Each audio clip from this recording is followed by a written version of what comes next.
You know this is going to be a good one. You know this is going to be a good one. We got to talk about some of the most questionable play calls I've ever seen in my life. And Carson Wentz, once again, turning garbage into gold, being Superman, dragging a bunch of nobodies to the end of a game that they had no business being in.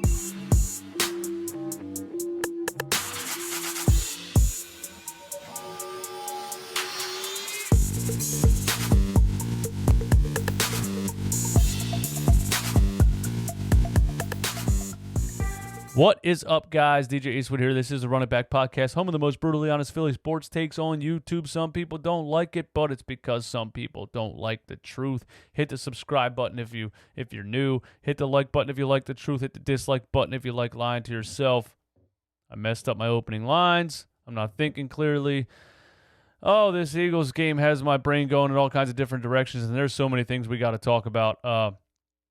I just watched the highlights again back just so it's all fresh in my memory. And here's where I want to start, all right? First of all, this video is brought to you by Victory Brewing Company. This is Sour Monkey. If you never drank this beer, you're missing out. What the fuck are you doing with your life? Drink Sour Monkey. I'm just kidding. I'm not sponsored by anybody, but it's a great beer. All right, listen, man. I want to know this. What is it that entices people to defend Doug Pederson? What is it? I want to know. Here's what I don't understand, right? So I'm done hearing the excuses. This is what I'm done hearing. I'm done hearing, well, the other team just had more talent. Well, we had no business being in this game anyway because we're so putrid and horrible, and that's a good team, so Doug Pederson's decisions don't matter. That's what I don't get. I don't like that at all. That's a cop-out to me. Because here's the fact. The fact of the matter is, we were in the game. The fact of the matter is, we put up a fight. The fact of the matter is, we had chances to win this football game, and it was sabotaged by bad coaching decisions. That's the fact of the matter. It doesn't have to be one or the other. You can accept the fact that we have a poorly constructed roster from bad drafting, bad decision-making, bad free agency, bad, refusing to go after certain guys, choosing to re-sign some 34-year-olds who shouldn't be playing football anymore. And the injuries that we suffer, offensive line, we're on our third stringers, all that stuff.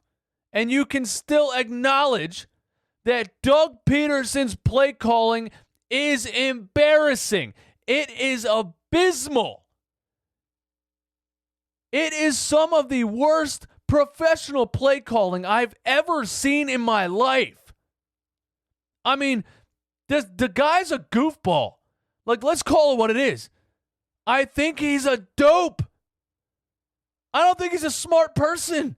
I think he got to where he is by what he did in the NFL, playing quarterback for a couple years, knowing who he knows, was under Andy Reid, got to where he was, had a nice system under him, Frank Reich and those guys, had those guys creating systems, creating plays, working together as a cohesive unit, and once they left, he has been terrible. Doug Pederson cannot call plays. Period. Whether or not you think he's a bad head coach or not, I don't know what he's good at. I don't know what he's good at. I tell people all the time that have this debate with me, what is he good at? Somebody said, well, he's good at rallying the guys and, coming back in the end of games and keeping the guys in it and being in games that they don't deserve to be in. And I think you're talking about Carson Wentz. That's who I think you're talking about. I don't think you're talking about Doug Pederson. Because you got to look at it like this. The only reason Doug Pederson is anywhere is Carson Wentz. The only reason Doug Pederson wasn't fired in year 2 is Carson Wentz. First of all, without Carson Wentz, this team's 0-6 right now. Without Carson Wentz, that team last year is putrid, does not win the division, does not make the playoffs. Without Carson Wentz, the Super Bowl year, they're not 13-1 before he tears his ACL. Without Carson Wentz, Nick Foles is trying to lead the team the whole season last year and is not getting to the playoffs and winning the Super Bowl. Doug Pederson is lucky that he's had Carson Wentz this whole time. And he has failed to help him. Howie Roseman's failed to help him. This system and these coaches and these front office positions, whatever you want to call them, have failed Carson Wentz time and time again. Stop making excuses. Doug Pederson is bad. I don't want to hear about the Super Bowl. I don't care anymore. That was 4 years ago. It's about to be 2021. I don't care if you won a Super Bowl in 2017. That should not give you immunity from being bad the next 4 seasons. It shouldn't.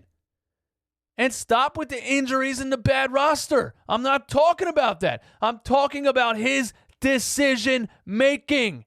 How can you be at the highest level there is in professional sports as a coach and not have any fucking clue how to call a play?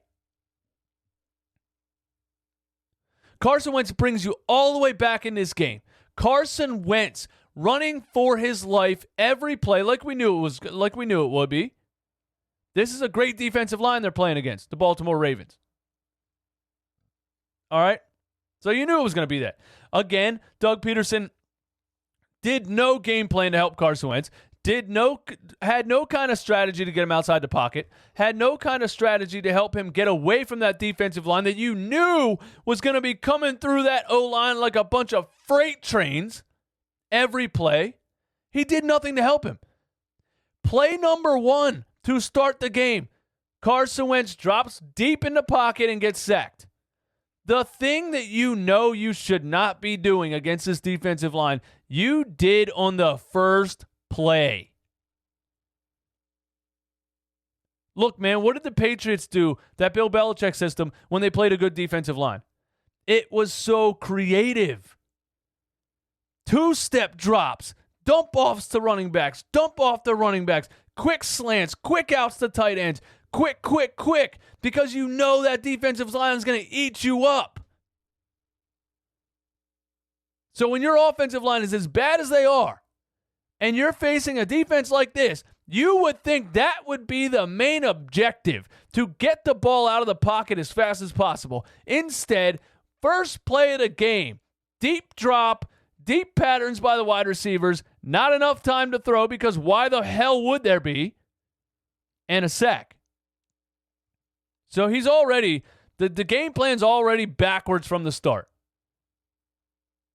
All right, but you dig a little deeper, you get into the intangibles of what he actually did, and it just becomes mind-numbing how stupid it actually is. It becomes mind-numbing because everybody in the world watching this game that knows anything about football is like, what the hell is this guy doing?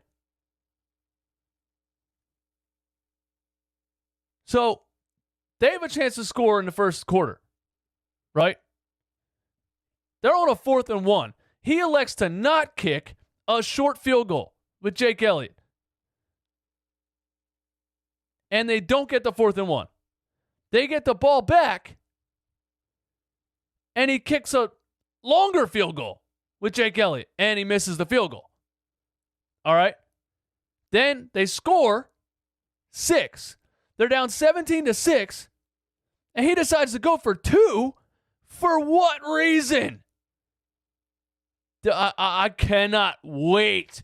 I cannot wait to see Doug Pederson's press conference. I can't wait.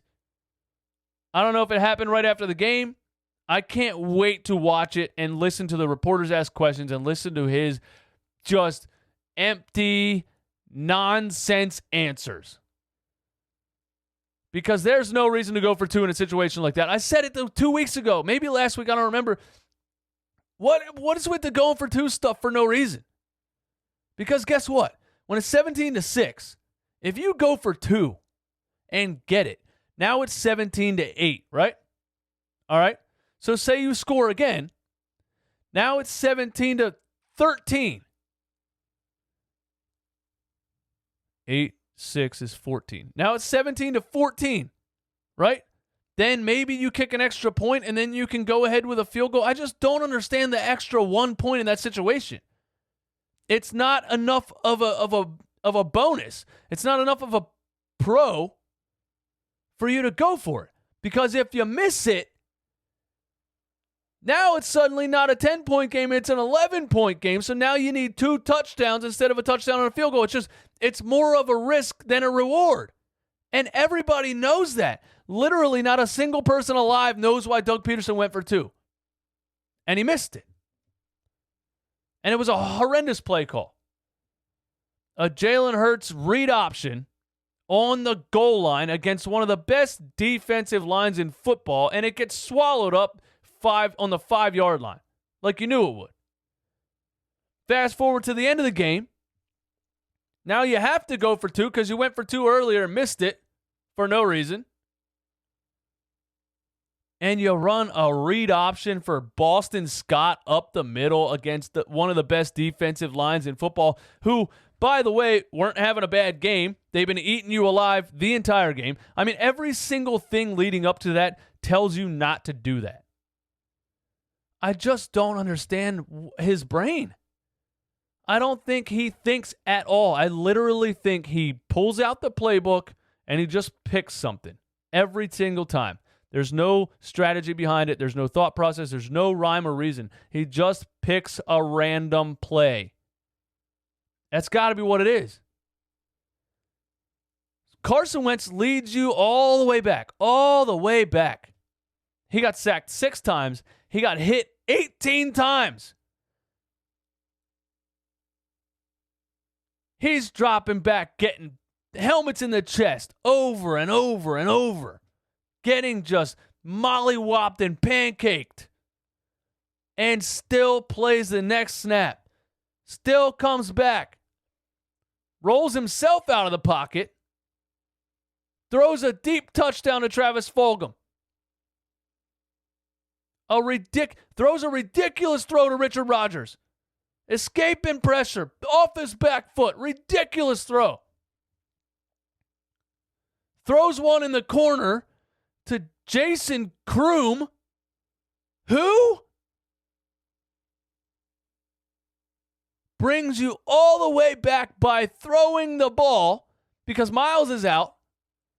You can't run the ball for anything. Every time he backed up, he had about a second and a half to either get rid of the ball or get out of the pocket. He brings you all the way back by getting out of the pocket and throwing the ball down the field. And, excuse me, he completed a 2-point conversion by what?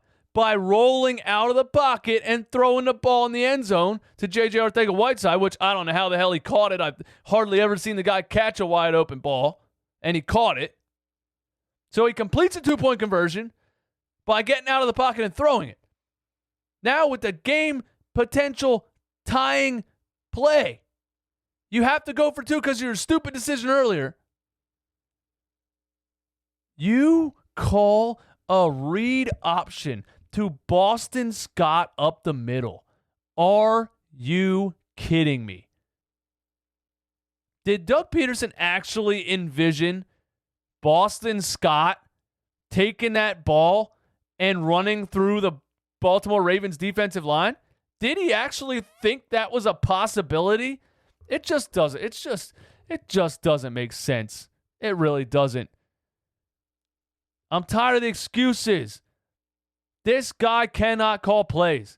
He needs an offensive coordinator.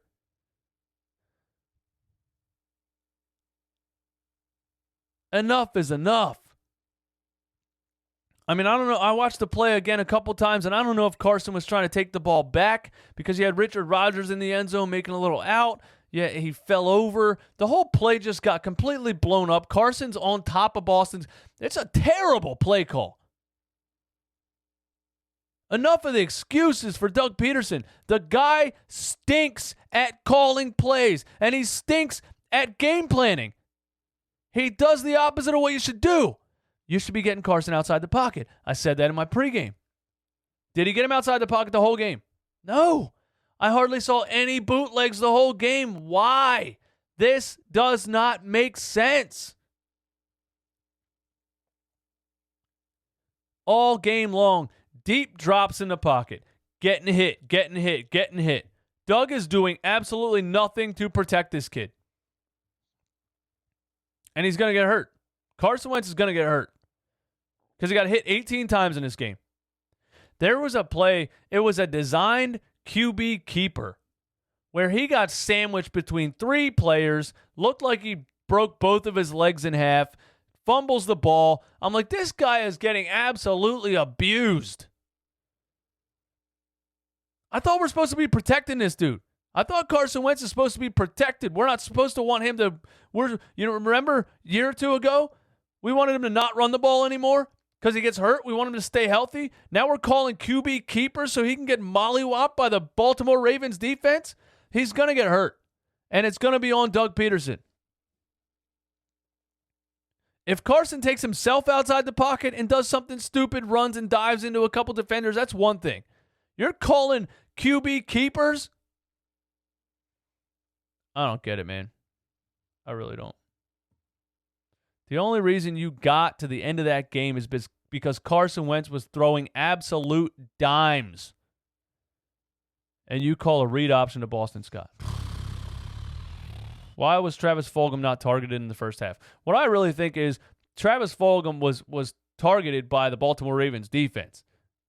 Corner and a safety over the top. Basically a double team. Carson couldn't get the ball to him. He couldn't get open. So he had to force the ball to the only one-on-one, which is John Hightower, who drops a wide open bomb. A 3rd and 22. Drop. Miles Sanders drops one in the end zone. I mean, it's just sad at this point. It really is, man. It's just sad at this point. The Eagles' defense impressed me. The Eagles' defense played so hard. The defensive line played so hard. Lamar Jackson is so hard to stop. So fast outside the pocket. Had the one where he ran straight up the middle, right past Nate Gary, like I knew he would, like I said in my pregame. But when it came down to it, and they were trying to come back in that fourth quarter, and they needed 3rd down stops, this defense made it happen. Why is it one or the other? Why do we have an amazing defensive performance and a poor offensive performance? Or we have amazing offensive performance and a really bad defensive performance? I don't know. I don't know the answer to it. Miles Sanders going out hurt us. He gets that long run where he fumbles it into the end zone. J.J. Arcega-Whiteside jumps on the ball, stands up and celebrates, which is just sad. You don't do anything for this team. You have like 5 catches in 2 years, and you stand up and celebrate because you jumped on a fumble. And Miles hurts his knee. He goes out. What are we left with? Boston Scott. Jalen Hurts is a better running back than Boston Scott, honestly. You should have had Wentz and Jalen Hurts on the field if you wanted to do that read option.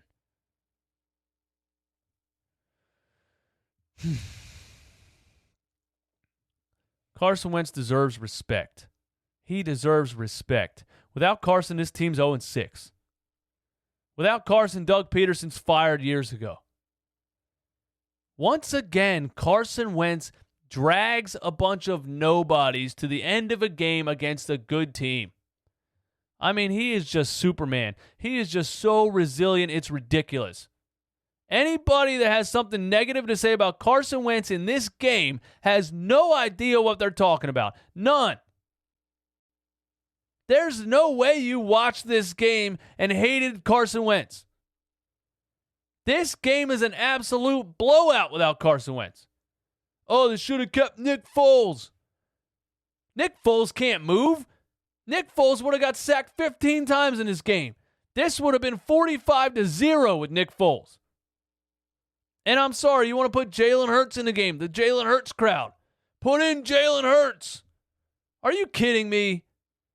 Jalen Hurts gets a couple of runs because they run option plays and tricky little plays like that, and then he goes up the middle. That's all cool and well. If Jalen Hurts was on the field taking every snap, he would be back there making rookie mistakes, throwing interceptions, getting hit, fumbling the ball, doing all kinds of these things because he's never played in the NFL before. The Wentz haters are unbelievable to me. This team would have went nowhere last year. They wouldn't have been even in the position to get to the Super Bowl 2017. They would be 0-6 right now. I can't believe Carson Wentz. I really can't. And it's just sad. It's sad that this organization has done nothing to give him weapons. Let's be a little positive here. Let me go on. What are the positives of this game? All right. We have receivers who can catch. Last year, J.J. Arcega-Whiteside, Nelson Aguilar, and Mac Hollins, those dudes were bums. At least we have Travis Fulgham. At least we have Greg Ward Jr. John Hightower, can't track a ball, can't catch a ball. He caught a deep one later in the game, didn't make up for it in my opinion. I don't care if you're a rookie. How the hell did you get to the NFL and can't catch a wide open bomb? You did it your whole life. How'd you get to the NFL and start dropping them? But we have receivers who can catch. Young receivers who can catch. I have no interest in watching Deshaun Jackson or Alshon Jeffrey after this start to this season. Receivers who can catch, who can create separation, who can actually get open. But I think Fulgham was so double-teamed in the first half, Wentz wasn't going to him, and then Wentz started to say to himself, you know what, screw it. I'm just going to throw into double coverage to the only guy that can catch a ball when it hits his hands. And Fulgham starts snagging balls in double coverage. I mean, just the fact that Wentz drug him back there, I mean, he is just a warrior on a battlefield. And his teammates, his platoon, is a bunch of guys with one leg blown off. They don't have any guns. They got like crowbars and chains. One guy's got like one leg and a machete. And Carson Wentz is just dragging them all across the battlefield. Two guns, just taking out the other army all by himself. And you get all the way to the end, and Doug Pederson calls that. The roster construction is bad. Howie Roseman has done a putrid job the last couple years. The injuries are insane. But that does not excuse Doug Pederson's bad decision-making. Because when you say, oh, well, we shouldn't have been in the game anyway, the fact of the matter is, we were in the game. I don't care if we should have been. We were in the game. And we had a chance to win it. And the coach's decisions held us back. Once again.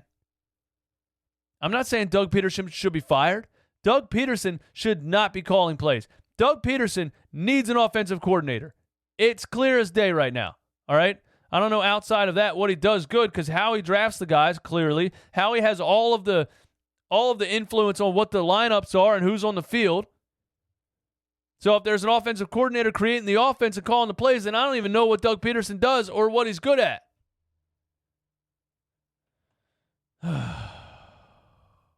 That's all I got for you guys, man. My name is DJ Eastwood. This is Run It Back, home of the most brutally honest Philly sports takes on YouTube. Some people don't like it, but it's because some people don't like the truth.